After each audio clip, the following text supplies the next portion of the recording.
Hello guys! Hello! This is for Libra. Libra, welcome dito sa aking channel. Kapalaran 888. Welcome.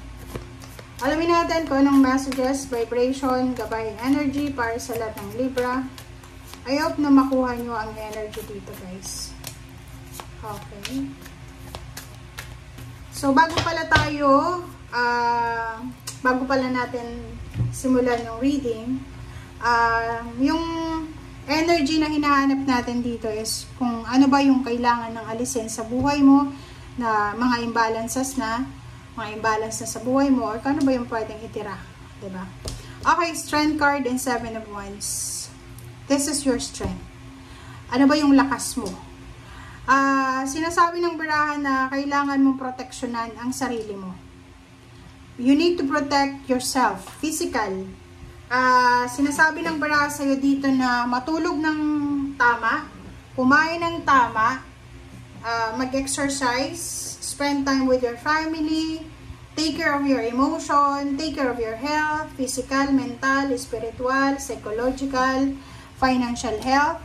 Okay? And sinasabi ng baraha, iwasan yung pagpapagod ng sobra-sobra, iwasan yung sobra-sobrang mga unhealthy food or unhealthy lifestyle.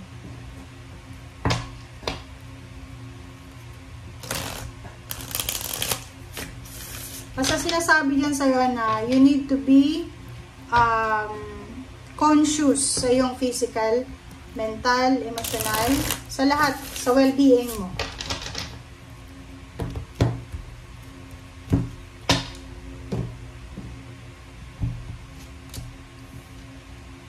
Nine of Water, 4 of Earth, wow, Libra. Okay, Knight of Fire,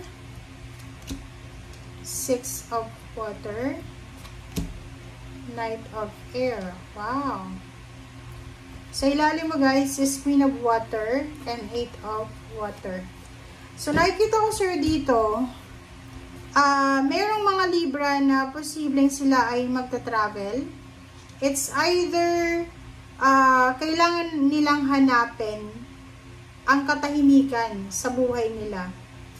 Pwedeng nasa lugar ka na sobra ng toxic, sobra ng magulo, sobra ng maingay, parang ganon, na kailangan mo nang umalis para hanapin yung peace and harmony. Kasi parang feeling mo, puro na lang gulo na, di ba pag palaging maingay sa paligid, parang nakakarindi siya. And ang hirap makahinga ng malalim pag ganun.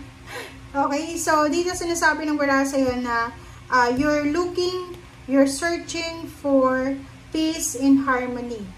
You're searching for, parang compassion. You're searching for understanding. You're searching for, like for example, mga tao na pwedeng makatulong sa'yo sa usaping emosyon. Okay.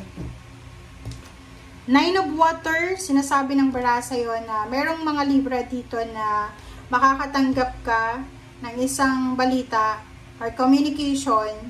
And exciting to kasi yung balita na to is either chat, call. Exciting siya kasi posibleng matanggap mo siya na connected siya sa puso mo. For example, makakatanggap ka ng balita na galing sa iyong kapatid, sa iyong mga pamangkin, sa iyong anak na posibleng makakatulong sa iyo para maging masaya ka. Kumbaga, isa ito sa mga wini-wish mo, pinapangarap mo para sa pamilya mo. 'Di ba? And isa din na exciting na news ang posibleng matanggap mo. Kung may anak ka na naghahanap ng trabaho, na matagal nang unemployed, possible na siya ay makatanggap ng trabaho or matanggap sa trabaho. And posibleng, halimbawa, kung ikaw yung nagpe-finance sa kanya, ngayon, yung pera na binibigay mo sa kanya, possible mo nang maipon siya. Okay? Nakikita ko rin dito, isang fire sign, isang water sign, isang earth signs na mga kapamilya mo.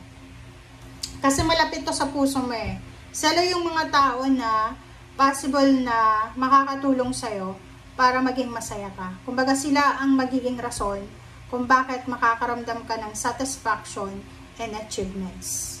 Okay? And nakikita ko sa'yo dito na napaka-importante ng pagtitipid.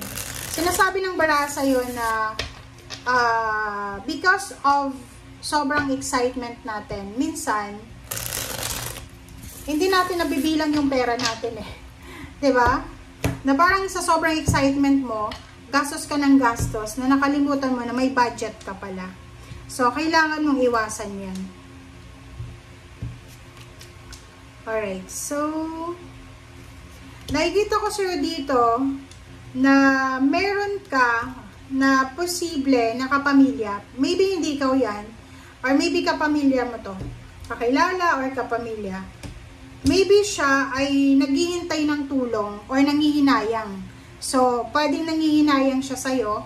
So, sabihin na natin, maybe there's a water sign, Pisces, Scorpio, and Cancer, na siya ay nasa stagnant na situation. Maybe nasa stagnant siyang situation na gusto niya nang isuko yung kanyang pangarap sa buhay.